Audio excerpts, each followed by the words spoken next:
What is going on, squad? Welcome to the latest installment of the world's most fantastical fitness podcast in the history of the mankind ever, the Make Fappin' Podcast. I'm your co-host, Senior Jupington Jupaloop Bornman, and joining me, as always, is Amanda.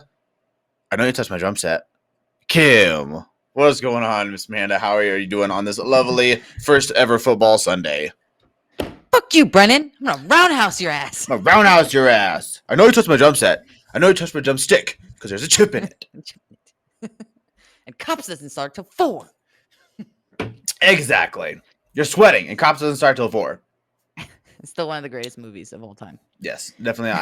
I think it is up there with probably one of my most favoriteest Will Ferrell movies ever in the history of life. Oh, I 100% agree.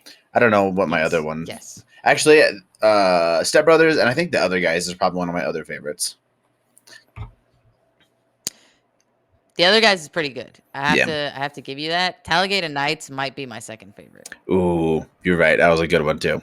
It's a good one. Folks, with the end of the third quarter of the year and going into holiday season, we decided that it would be a good thing to talk about dieting and why it is so fucking hard to be on a diet. Typically what happens is that we get into the fourth quarter, we got Halloween candies, we got Thanksgiving turkeys, we got Christmas hams, all the shebangs, and we're going to be going into what is it that makes dieting so hard. So just kind of real quick, what is the first thing that comes to mind for you, Amanda, when it comes to dieting? What's the first thing? If I say I'm going on a diet, what is it that comes to your mind? The first thing that comes to my mind is restriction. You're restricting yourself, whether it be foods that you like, going out to eat, like trying to eat more healthy. So you're cutting out foods that are normal in your diet right now. So many people, when they diet, they just go balls to the wall and I'm going to cut out everything. I'm going to cut my portions in half. I'm not going to eat sugar anymore. I'm not going to drink soda. I'm not going to go out to eat. And they try to do it all at once. And it lasts, I would say, maybe a week before they're like, yeah, fuck this. I can't keep doing this type Yeah, thing. because you're just fucking miserable. Oh, yeah. Because it's super, you can't go from 0 to 100. And I think that's what a lot of people have a hard time with because we live in a very instant gratification, fast-paced lifestyle. And they just expect super fast results by making all these changes. And your body doesn't necessarily work the same way. It doesn't work that way. No, it definitely does not at all. So we're going to be going into, I think the same thing. I try to think of lifestyle change more so than actual diet, because to me a diet is a temporary thing versus doing a lifestyle change. That's my opinion. But we're going to be diving into all of the difficult things. So the difficult things of dieting. So what is the number one thing? What exactly happens when we start a diet? What is the first thing that happens that makes it so hard? So the first thing that happens is when you start changing your entire nutrition program and either cutting out foods that you normally eat or eating foods that you normally don't eat, that instantly makes physiological changes in your body. So your hormones will start to adjust to the different foods that you're eating, in which case they're adjusting your blood glucose levels, they're adjusting your cholesterol, they're adjusting your blood pressure, they're adjusting how many nutrients are being shuttled and delivered throughout the body and the bloodstream. So all these things change as soon as you change your diet. And some of those things are really good physiological things, and some of those things are not so good. For example, if you're someone that's done a super low carb diet, the first thing you may notice is your energy level drops dramatically. That's considered a physiological change because your body's not producing the same amount of insulin it did at one point when you're incorporating carbohydrates, right, and eating some type of breads or sugars or anything like that. You cut that out cold turkey, your body's not going to produce as much insulin, and it makes you feel groggy and tired. And those physiological changes cause physical aspects to change, which make you less adherent to your diet. And that's a big, I think, portion of what people don't think about when they go to diet, of how much it's going to change their body and how that directly affects how they feel on a daily basis. Yeah, definitely. What because you're changing multiple factors at a time, and that a lot of times, like, your body wants to stay in homeostasis. Your body wants to be doing the same thing. So when you throw all these different, random changes at your body at the same time, then your body doesn't like it. Has been my notion. At least mentally. It makes it a lot harder, because you're doing all these different changes, and your body's like, what the fuck are all these changes? I don't like this. I miss my routine. And it makes it way more difficult. With that though, do you find the genetics kind of play a role into what diet you need to be on quite a bit, or not so much? I believe genetics play a huge role Okay. in if you're even someone that needs to diet in the first place or not. They're not the end all be all, don't get me wrong. I think too many people are like, well, genetically I'm just predisposed to gaining weight, or genetically I'm Mm, skinny, so it's hard for me to put on muscle. Like, I think that's a little oversimplified. I think, does it play a huge role? Yes. And understanding where you fall in the genetic spectrum can help you either keep weight off or lose weight. Because a mm, lot of people that are overweight, genetically speaking, their body requires a lot less calories to maintain your basic bodily functions like breathing, keeping your heart pumping, getting oxygen to your brain, all those type of things. It just so happens that those type of people that are more prone to gaining weight and have been overweight for most of their life, their basal metabolic rate, or the amount of calories they need to sustain life, is just lower than someone, let's say, who has a very high metabolism. Someone that has a very high metabolism tends to burn through calories quickly for the same processes throughout their body. They don't necessarily eat better than the person that's overweight. And they don't necessarily are more active than the right. person that is overweight. They simply do not burn the same amount of calories for the same bodily functions as that skinny person. So, like, for example, if you take Jupe and I, we're on opposite ends of the spectrum. He has a super high metabolism, and I have a much slower metabolism. I grew up most of my life overweight, and Jupe was on the skinnier side. So, let's say both of us have a weekend where we kind of don't control our calories and kind of eat what we want. Jupe may lose weight on that Correct. weekend, even if he ate a bunch of fried food, even if he ate fast food every day, he might lose 5 pounds. Me, on the other hand, within the next day after eating bad food, I will be up 2 to 5 pounds on that scale easily. Yep. Like, this weekend, I didn't eat the best and I was up 2.5 pounds. Doesn't seem like that much, but for some people, mentally, that's a lot, because they see their friend who ate the same amount of food they did, ate the same types of foods they did, and didn't gain a pound. So it's understanding where you fall. That, like, for me personally, I know I always have to watch the scale. This is something that's going to be a permanent part of my life. I'm Hmm. always going to have an issue as I get older where I do have to watch what I eat, because I have a propensity to gain weight, and I can gain weight quickly if I'm not careful. Yeah. To that note, so confession time right now. Here comes confession to you. So I Oh boy. ate. So I ate at View House with Amanda actually on Thursday. Hmm. I had some kind of a shrimp and salmon pasta. I didn't realize that I also had plans every other freaking day of the week. So Thursday I went to View House. Friday, Katie and I went out to dinner with some friends, and I had all of my lasagna, and Katie had, and also had like a third of Katie's, some kind of a pasta thing, because it was like it's called the Wash Park Grill, and they have really good homemade pasta. So I had some of that. And then Saturday for lunch, also had lunch with Amanda, and I had a burger and fries at Red Robin's. And then that night, we also had dinner plans. So this was last night. And we went out to this Mexican food place where I had 4 enchiladas, chips and salsa, blah, blah, blah, blah, blah, blah, blah, blah. And today I weighed 204. And Did you I, lose weight? no, I was around 206. Tried to do a little bit of a slower diet, and I was at 203 at one point. So I weighed 204 after all of that shit for 4 days in a row.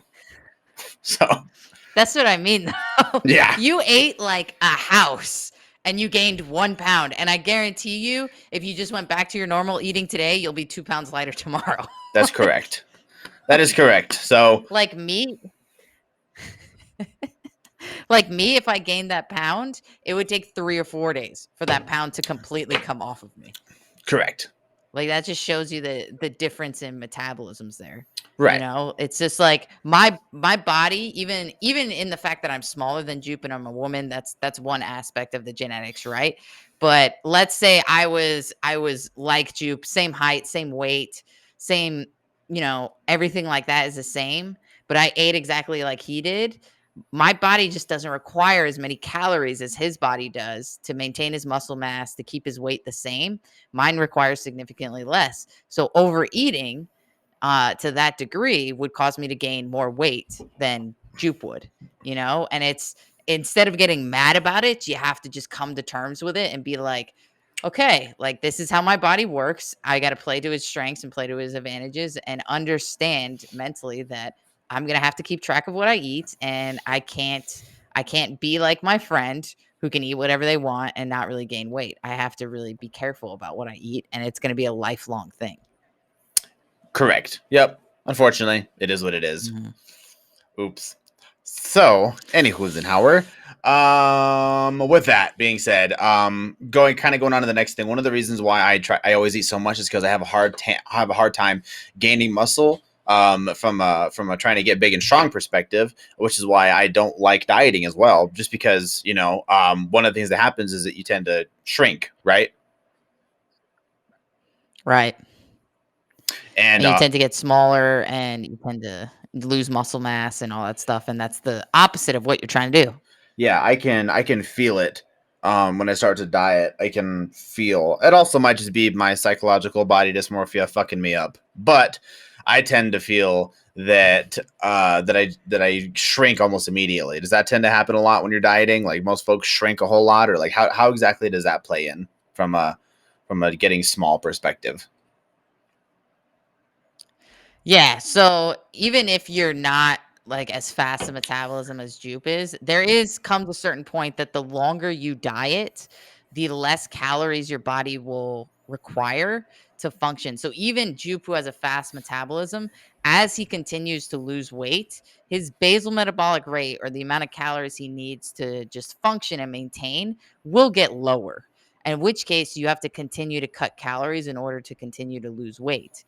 And unfortunately, you know, muscle mass is very anabolic. It needs calories to build and continue to grow. And dieting in and of itself is very catabolic, meaning it breaks down.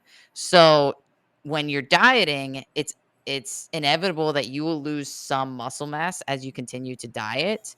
The best way to avoid that is similar to what Jupe's doing now. Try to diet very slowly and then make sure that you have a somewhat high protein diet in order to maintain more of that muscle mass and not lose as much of it. But it is inevitable he will lose some muscle mass as he continues to diet because muscle mass.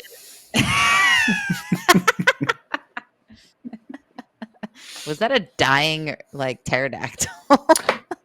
No, close. Yeah. That was that was my muscles dying is what that was.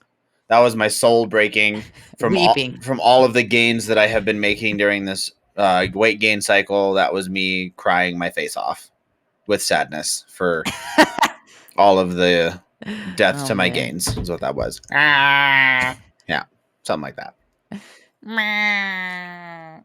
Yeah. I totally get it because Jupe works really hard to keep his muscle mass. So I totally understand when he decides to diet, it's not a pleasant experience for him all the time. So even someone that can lose weight rapidly and like you might be jealous of that person because they can lose weight faster than you. Trust me, it's not a great experience for them either because in Jupe's case, he's tried so hard to gain muscle and he knows the instant he starts dieting, some of that muscle mass that he's worked so hard to build will be lost. And it's unfortunate, but it's kind of the I guess the trick of the trade, you could call it, or kind of just part of that cycle that you have to accept that you're going to lose some type of muscle mass. Even when I diet, I have a harder time losing weight. Like when I do decide to diet, it's easier now that I have more muscle mass than I did, 6, 10 years ago when I first tried to lose weight. It is easier now. I will lose it faster. However, it's so much harder to put on muscle mass than it is to lose weight. Yep. And then to try to maintain that muscle mass as you're losing weight is a constant losing battle. Like you're constantly going against nature at that point. And like Jupe said before, your body always wants to stay in homeostasis. So your body will fight you the entire time. And this goes both ways. Whether you're trying to lose weight or gain muscle, your body will fight you on either side because it kind of just wants to stay neutral. It doesn't really want to change that much because this is where it's comfortable and this is where it keeps all the engines going in your body and keeps it functioning at a level that it feels is acceptable. So you trying to push those boundaries to either lower your weight or increase your muscle mass, your body finds super difficult. So not only may you be fighting your own genetics when you try to lose weight, but you may be fighting your body physiologically as you try to lose weight because it really doesn't want to make those changes. It wants to stay at homeostasis and keep everything the same. So in order to kind of do that, you have to find something that works best for you. And part of the reason I think dieting is so difficult is people just follow the fad diet or they follow media diets, which are usually very extreme, in my opinion.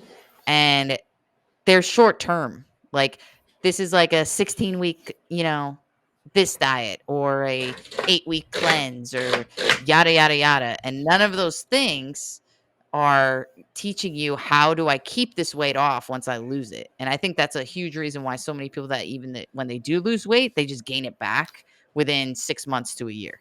Yeah, it's one of the reasons why anytime I have a client or somebody's talking to me like, I think I want to do keto. I'm like, great. It's like, just so you know, keto is a great way to lose weight without a doubt. Do you want to have that keto diet for the rest of your life? Yes or no? You're like, well, no. It's like, great, then don't do it because if you do keto, it's an all or nothing thing. Like you're either going to be keto for all of your life and maintain that low weight, unless you figure out a different diet method, or if you just want to use keto for temporary loss, that's fine. Just remember that whenever you start to change your diet back. So my next question, let's say that I do the math and I'm trying to get down to 170, let's say, right? I'm 200 pounds. I want to get down to 170. I do the math and I need to eat 1,600 calories a day.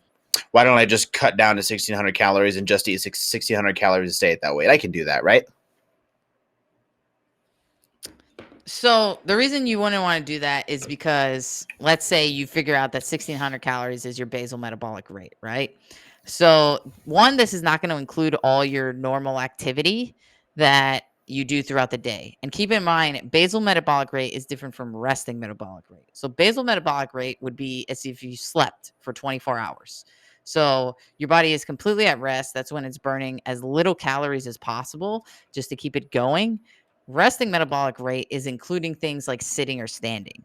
So it would be about 200 or 300 calories higher, right? The biggest problem with cutting your calories so drastically is at some point, like we've discussed before, your body reaches a set point. It reaches, again, a homeostasis where it's like, all right, I'm good here. I'm going to maintain here. And at what point are you like, you have nowhere to go from there? And some point, some people don't believe that this is a real thing. I can tell you from personal experience, being my own guinea pig, it is very much a real thing that mathematically speaking, yes, there is a point where, you will cut calories below your initial basal metabolic rate and still not lose weight. And it's because you don't factor in that your body changes over time as you lose weight. So let's say Jupe cut it down to 1,600 calories. He may lose a lot of weight rapidly in the beginning. Like he may lose 20 pounds in a month. But those last 10 pounds that he's trying to lose will be near impossible because that 1,600 calories that he initially was at after that month doesn't work anymore. So he tries to cut it another 200 calories and he's at 1,400.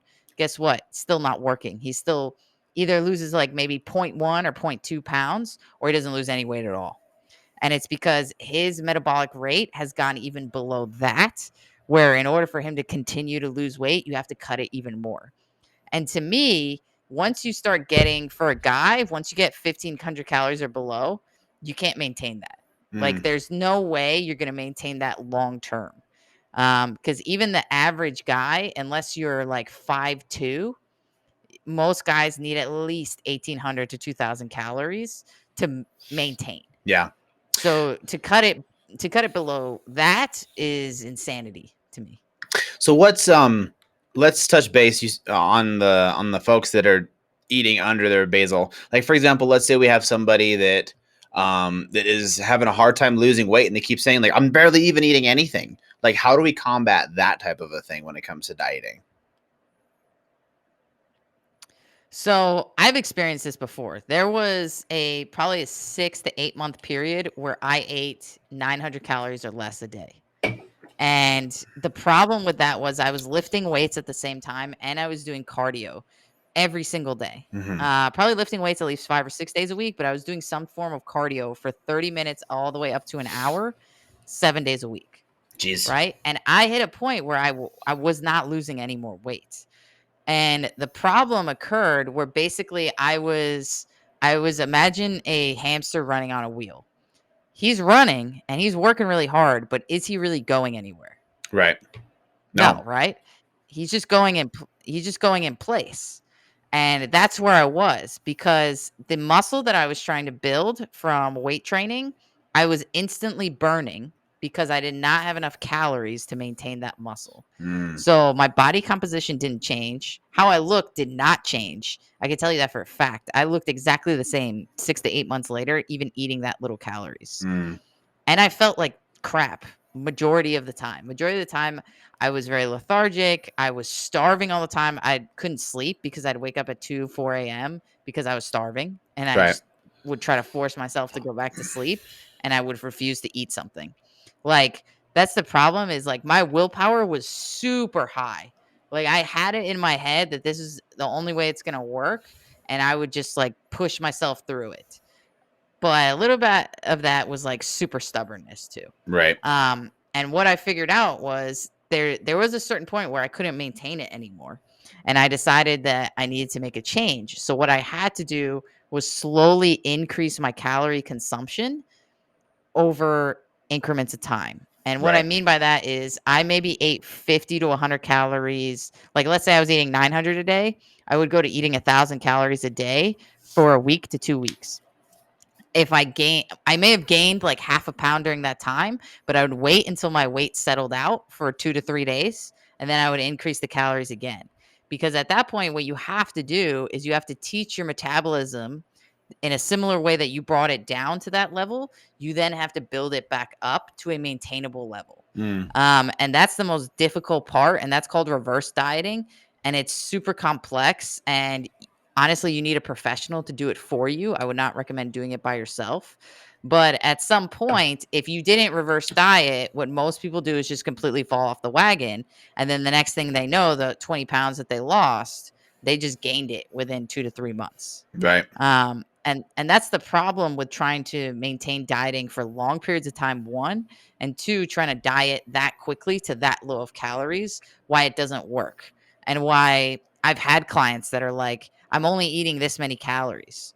I was like, part of me is always like, well, if you're really tracking and stuff like that, I'll believe you. But if you're not really tracking and you don't really conceptually know how many calories you're eating, like you could be overeating and you don't realize it. Because they don't include like the Starbucks drink that's, 700 calories or something like that.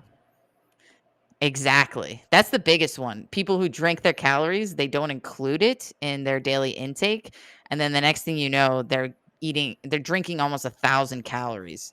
And the problem with drinking your calories is it doesn't give you any satiation. So you'll be hungry like 30 minutes to an hour later, but you just drank 400 calories. Yep. So that's a big problem in dieting. Like never drink your calories is a big thing that I've tried to teach clients. But it is, you will get a lot of, especially women who are trying to lose weight. They'll be like, I barely eat anything, or I don't eat anything, or I skip meals.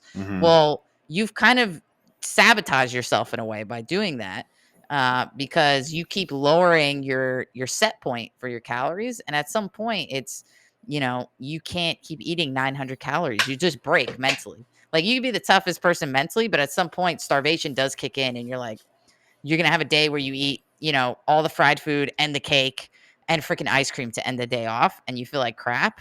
And most people mentally are just like, fuck it at that point. Yeah. Yeah, and that's one of the things with dieting. It's difficult to diet down when you just want to. There's got to be some kind of a bigger thing, in my opinion, that you're striving towards, whether it be a competition, whether it be, a vacation or something like that. Just because it's extremely difficult because you're putting your body through something that's not comfortable, and some people just aren't mentally Mhm. tough enough or mentally disciplined enough. I'll be honest, like if I unless I have a very like specific goal, then I don't care. I'll be 100% honest with you. My brain is just like, you kind of just want to. It's not really a big deal. So unless I have a very specific goal, to keep me mentally grounded, I just won't be super strict on my diet. I know you're pretty strict, but I'm not. I mean, you think that some people need that extra push? I absolutely think some people need that extra push, and even me, there's times where personally right now, my dieting and my weight is not a high priority right now. Like Mm, I have other things going on in my life that are much bigger priorities for me. So my weight and my diet are not super high priorities. Do I check my weight every day and try to maintain within 3 to 5 pounds? Yeah, I do. But am I like super strict right now? I would say no. I've been stricter in the past. hmm I'm a little bit more flexible right now. Like I think for the past month, I haven't even tracked my macros or my calories. And this was coming off of tracking everything every single day. And it was mostly for me, it was a little bit of a test. I wanted to see if I really understood how many calories I was eating and if I could maintain it. And for the most part, I have. I have some weekends where I might go up, like this past weekend, a couple pounds. But for the most part, I'm pretty much like maintaining my weight within 2 to 3 pounds, which I'm okay with.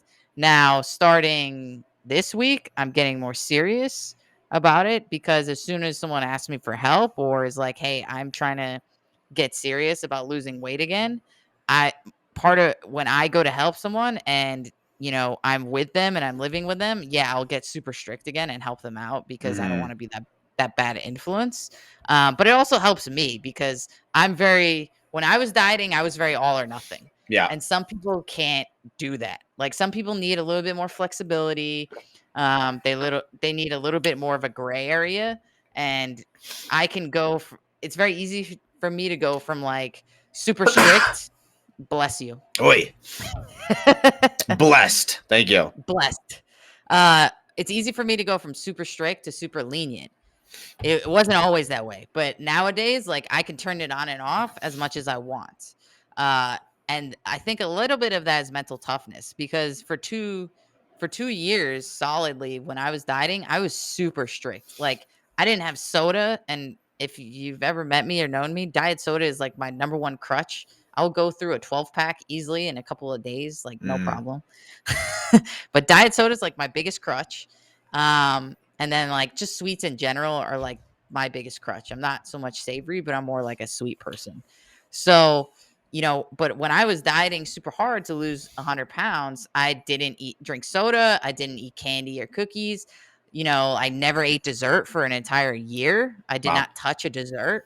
I didn't eat fried food for almost 2 years. Like all I would eat is chicken, beef, oats, protein powder, peanut butter, vegetables, fish, like Killed your it. what they call yeah, you're 80% clean. Well, I was 100%. Like Yeah. if I felt like it was a bad food, I didn't eat it. I didn't Didn't. even look at it. I Period. didn't buy it. Yeah. Period. And I think a lot of people can't do that to that degree. Like that is super hard for a lot of people.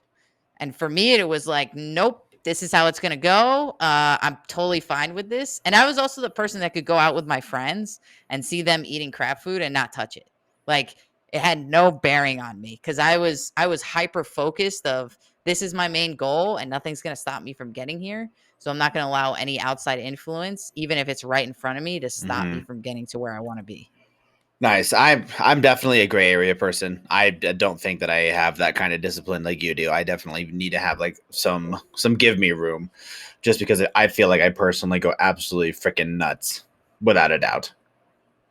Yeah, and to be honest, I think I'm the 5%, and most people are like Jupe. Most people need some type of flexibility, and they need some type of give when they're dieting to keep them going. Most people can't diet for 2, 4, 6 months at a time without a cheat meal or without a break. Yep. And I don't think that's necessarily a bad thing. I think if it helps you, whatever helps you adhere to your diet more, do that. So if you need a break every couple of months from your diet where you don't completely go off the rails per se, but you kind of start to incorporate foods that you really like that are not that diet friendly. So for example, like ice cream. Like if you're someone that really likes ice cream and you haven't had it for 2 or 3 months, but you hit your weight loss target, maybe that weekend is when you decide I'm gonna have ice cream Saturday and Sunday. Yeah. And that gives you that mental break that you need to keep pushing to your diet because you had a little bit of a reward from your efforts so far. So I think, do most people when they diet, they either go to the extreme, and most people, I'm sorry to say, just don't have that mental toughness to keep that going. And that's why I say it's not the best for adherence. Like, could someone like me do it? Absolutely. I could keep doing it for years.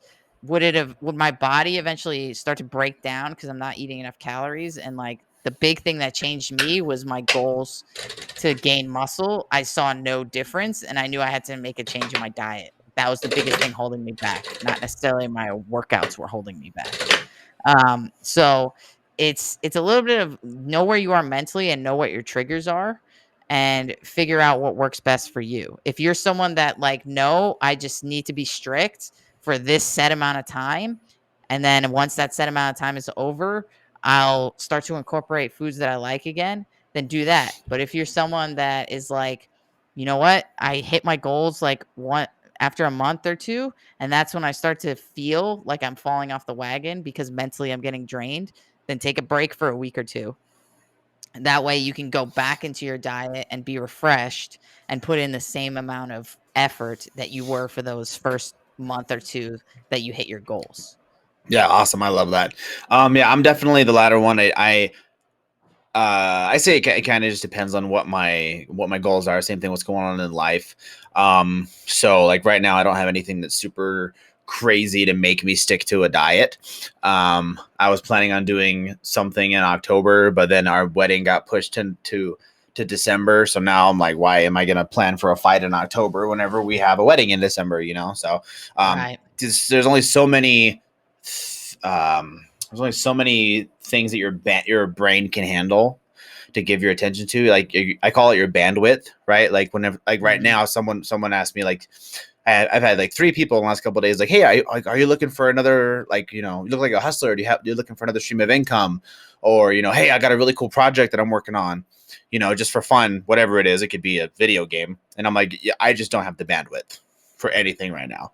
Right. So that's for me. Like right now, diet is the one thing that I'm going to sacrifice. Like I'm not going to be strict on it, just because I don't have the bandwidth. But I think it depends on what you got going on, right? I think that if I had something a little bit more long term, I'd be able to. But like, what other trials and tribulations have you had in your dieting specifically? I know you like kind of went way too low for a while, and it kind of affected you. Mhm. Like, what other things have you had for your diet that have been trials and tribulations?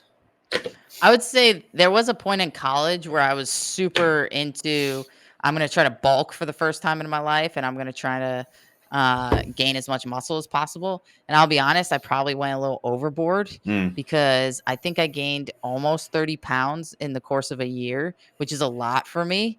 And that was mentally super tough for me to get over because I was always someone that struggled with my weight. And, like family members would make comments about it and they're like, "What are you doing? You work so hard to lose this weight, and now you're getting fat again." mm, And they would make all these comments. And to be honest, I did gain quite a bit of muscle that year. I think I gained about 15 pounds of muscle that year. wow, that's awesome. Um, so it was, I would say, successful, but to constantly have to hear the ridicule as I was doing it was that's the part that's most difficult for me is a lot of my life I got ridiculed for being overweight. So if someone says one or two things, it won't really affect me. But it's like the day in, day out comments that will You're start to fucking wear me buff and down. shredded as shit. There you go. I'm gonna fucking throw some goodies at you right now. Thank you, Jupe. I can You're always you're a count on trapaholic. you. I can call you the Traposaurus, Traposaurus Rex, because you got short arms and big old traps. It's like big old traps. Look at that cobra. Traposaurus Rex. I like that. Came up with that. That was TM I trademark. really Trademark. like that one. TM. TM. Okay, That Traposaurus was Rex. a really good one, actually. Yeah, there you go. Traposaurus Rex. Because you got But like, big old traps and little arms. it's true though. But like that kind of stuff really wore on me for a long period of time. And like I don't really get bothered by one or two comments, like I was saying, but like hearing it day in and day out, and then months over months, and then like family, every time they see you, they have to make some type of comment of how Right. your clothes fit differently or this or that. Like nowadays, most of the time I get comments from my family. It's like, are you working out more because like you're a little bit more muscular and like all these things. Like even like Jupe made a good comment to me the first time he saw me in August after a while, and he went to go give me a hug, and he's like, dude, you're fucking solid. Yeah, it was like hugging a fucking like a rock or a big old oak tree. I was just like, oh my god, there's no give to this. What the hell's going on here? I go to squeeze and my fucking like I'm like cutting my hand on this fucking bark of a tree and I can't squeeze or nothing. I'm just like, oh fuck. She's solid. She's solid. Like she's super solid. And it's Yeah. funny because Randall will be like, hey, I just don't look at you that way. But other members of our dog club will be like, no, like Amanda's pretty stacked. Like she's ripped. And Correct. he'll be like, yeah. He's like, yeah, I just don't look at her that way. I'm sorry. Correct. Yeah. So that's what I like. Like just so you guys know, when you're giving somebody a compliment, don't ever tell a guy you're looking nice and skinny or some of the bullshit like that. Okay. Yeah, that's mean. Okay. Because men, even like I've had people tell me like, "Oh my god, you're looking so skinny," and they meant like I'm looking cut, and I was like, "Well, fuck you." Now I feel like I'm a small little fucking shrimp. So don't ever tell a guy he's looking nice and skinny. And it depends on what the woman's goal is, but don't ever tell a girl you're looking big. Okay. I think big and thick are a little bit different. I agree. I agree. But it's THICC thick, not not CK thick. Yeah, you gotta do the Urban Dictionary version of thick. Yeah, because like that's what I'll tell Jupe all the time when he posts like new photos. I was like, damn, bro, you either look yoked is what I tell him, or you look thick as hell. Yoked is a good one. Yoked is the best one for sure. I sent somebody one of my friends. Shout out to Mr. Mark Mays. He's a freaking animal and a beast, and he's been dedicated. Like he's anyway, super crazy thick traps. And I sent him like he posted a picture of his back, and I sent him the little Star Wars thing. It's a trap. It's a trap. Yep, and he was all proud of himself. So anywho's in Howard. Some other trials and tribulations that I've had. I recently actually, this is the biggest and thickest that I've ever been, and sometimes it's really difficult for me to, because usually I have a shredded six pack. I'll be honest, like majority of the time, and this is the fluffiest I've ever been in my whole life. But I'm also nice and thick, so I'm having a little bit of a mental battle of which direction do I need to go? Do I need to keep being big and thick, or do I need to shrink down a little bit? So, I just gotta pick a lane. That's the tribulation I'm having right now. I've had other tribulation, everything else like. Whenever I do have a goal in mind, for me, it's the savory stuff, the savory and salty stuff that I have a problem with. You can put like cake and ice cream and all that shit in my house, and I don't have I won't touch it.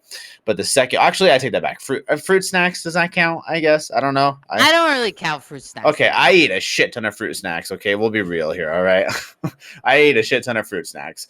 But for me, like I'll eat like multiple bags of popcorn. I fucking love salty, savory shit. French fries, like all those things. That's my vice for sure. So it's hard for me to be disciplined whenever I have those things in my house. That's what I'll say. Yeah, I totally understand that. And I'm with Jupe. Like, I still have moments of body dysmorphia where, like, I'll look at myself in the mirror and I'm like, I'm still fat. Like, in my mind, I'm like, I'm still fat. But someone else will be looking at me and they're like, no, nowhere close. Like, Jupe would look at me and never call me fat. You know what I mean? But it's the same thing. Like, he looks at himself in the mirror and still thinks he's small and frail and all these things. But I would look at him and never say that. I would be like, no, you're fucking big and thick as hell. Yeah. The second that I start cutting, like my shirt will fit differently. And I'm like, fuck, I'm small. And, Mine is like, I know I gained weight when I put my belt on for lifting and it's a little snug. And I'm like, well, fuck, I'm like fat shit right now.